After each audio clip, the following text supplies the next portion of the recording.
Hey Transit, my name is Matt and I am so excited to be your online host for this cold Valentine's Day. If this is your first time tuning into Transit, you picked a perfect Sunday to do so. We are in the last part of our series called Keep It Weird. And today, guys, we're gonna be talking about our value and how we find that. Valentine's, if we're being real, can sometimes be a weird holiday, but hey, hopefully you're celebrating today by eating a ton of chocolate and candy and staying warm.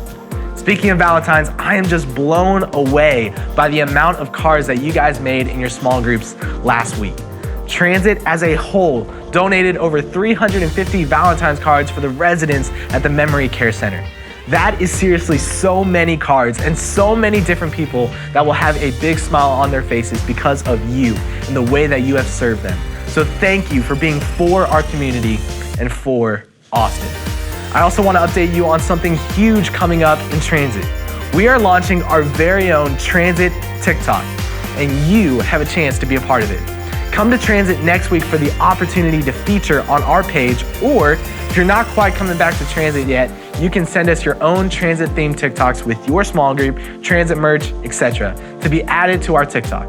Follow us on TikTok at transit.np. Now, since it is Valentine's Day, check out this hilarious video of kids describing what love is. The Bachelor, purports to be a show about love, but it's not. Rarely does that show result in love. But our show is different. Our show is at its heart educational. And so as a service to future generations of ladies and gentlemen, from time to time, I sit down with young people to teach them about the most mysterious emotion of all, love.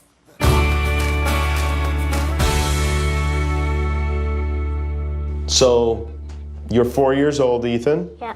You're 4 years old, Kayla? Yeah. Yes. You are in preschool?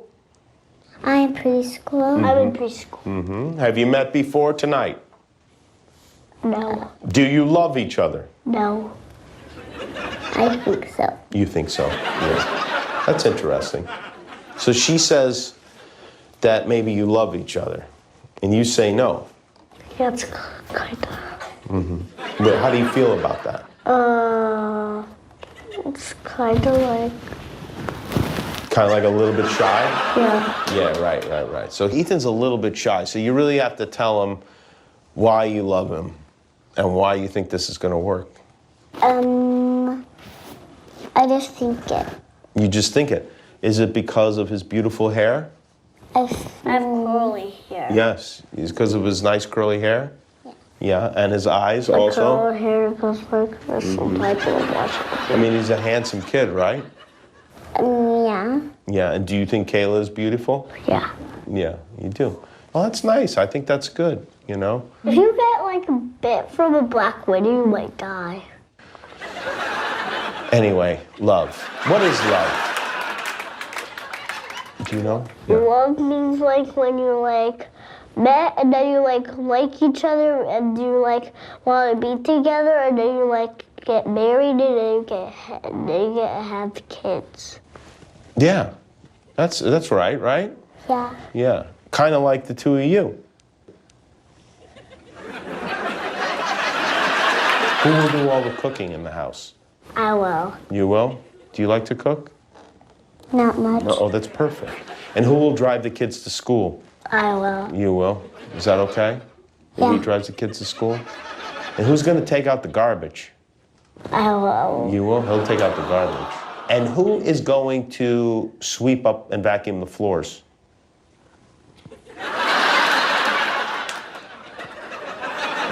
I think he's waiting for you to say I will on this one. I will. Okay, all right, good. It's good. Seems like we're hashing out a relationship here, you know? What? Who's gonna wash the dishes? Oh, and who's going to wash the dishes?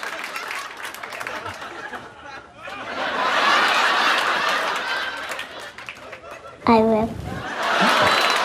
Okay, good. You got the chores worked out. You got your hands full with this guy over here.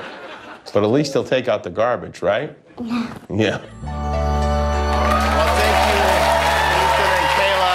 I think you're gonna make it, those two. In case you didn't know, that is what love is. You learn something new every day. We're about to move into our message today about the reason why we are valuable in God's eyes. And I am so excited for what we're going to be talking about. So stay tuned for Keep It Weird, Part 2.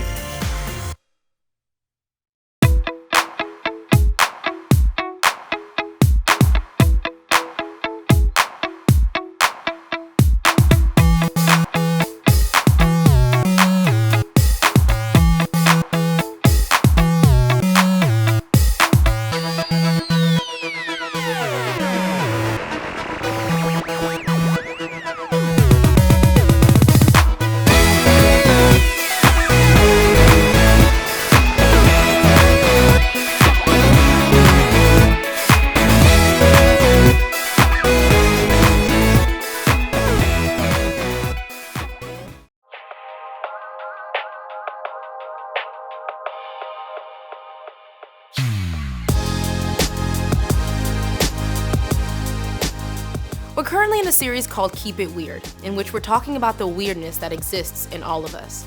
Last week we talked about how when God made humans, He created us in His image, and that makes us weird compared to the rest of creation. But it's also what makes us valuable.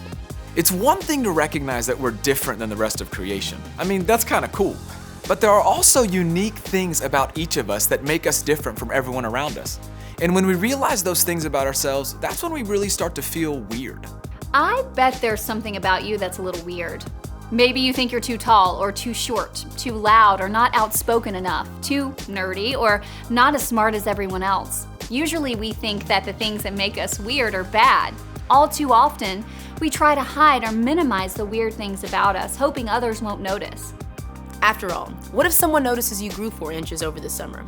What if your passion for playing the tuba makes you look stupid? What if instead of going to the football game, you'd rather stay home and read? What if people find out you speak a different language at home because your family is from a different country? Every day, life is full of what ifs, right? All the unknowns of how people react to us can make the world a scary place. But if we're being honest, we kind of want people to know the weird things about us, don't we? I mean, the problem is that if we're going to be honest about the things that make us feel different, we're accepting the risk that we might get teased, rejected, or left stranded on Weirdo Island. We've all looked in the mirror and noticed things about ourselves that feel abnormal. And no one wants to be in a place where we feel alone. There's a story in the Bible that can help us face our fears of being different. In the Old Testament, way before Jesus was alive, there was a man named Samuel. Samuel was a spiritual leader among his people who God gave the responsibility of finding the nation of Israel's next king. When our story begins, God told Samuel to go see a man named Jesse who had 8 sons. Now let's think about the kind of things we'd look for if we were going to choose a king. We look for someone who already had power and influence. We want him to be strong and well-educated. That's what Samuel thought as well. When he saw Jesse's oldest son, he was positive he'd found the future king. But here's what 1 Samuel 16 tells us. When they arrived, Samuel saw Eliab and thought, "Surely the Lord's anointed stands here before the Lord." But the Lord said to Samuel, "Do not consider his appearance or his height, for I have rejected him. The Lord does not look at the things people look at. People look at the outward appearance, but the Lord looks at the heart." Then Jesse called Abinadab and had him pass in front of Samuel. But Samuel said, "The Lord has not chosen this one either." Jesse then had Shammah pass by, but Samuel said, "Nor has the Lord chosen this one." Jesse had 7 of his sons pass before Samuel, but Samuel said to him, "The Lord has not chosen these." So he asked Jesse, "Are these all the sons you have?" "There is still the youngest," Jesse answered. "He is tending the sheep." Samuel said, "Send for him. We will not sit down until he arrives." So he sent for him, and he had him brought in. He was glowing with health and had a fine appearance and handsome features. Then the Lord said, "Rise and anoint him. This is the one." First, let's talk about this word anointing. To anoint someone meant to rub or pour oil over their head. It was a sign that the person had been set apart for a specific purpose. Second, let's talk about all these brothers. We don't really know a lot about David's older brothers, but we do know this. Siblings tend to have their own unique personalities and skills. Knowing this, we can assume that Jesse's sons were all very different from one another. We can also guess that, knowing Samuel was there to choose a king, Jesse probably lined his sons up in order of king material.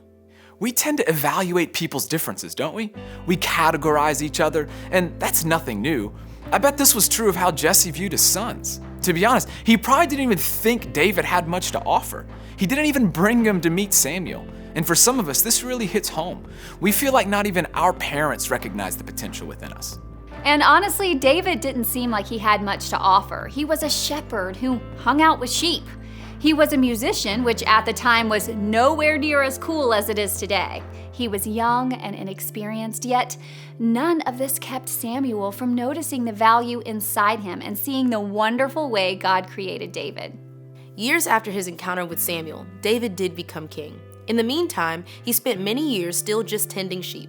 Then David closely served the king before him. It's important to know that the things that made him weird didn't pay off immediately. Years later, reflecting on his life, David wrote the following: "For you created my inmost being.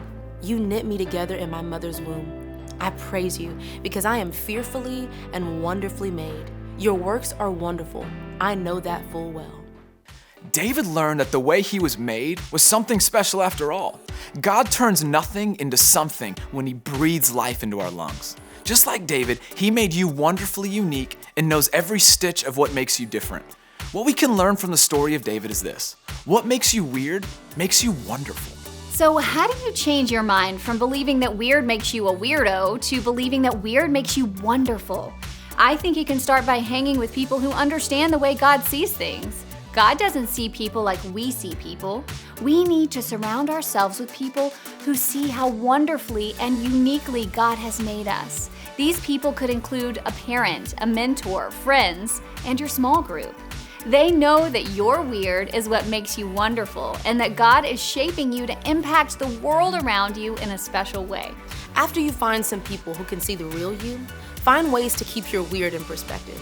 Remembering how God thinks about us helps relieve some of the fear of letting others see who we truly are.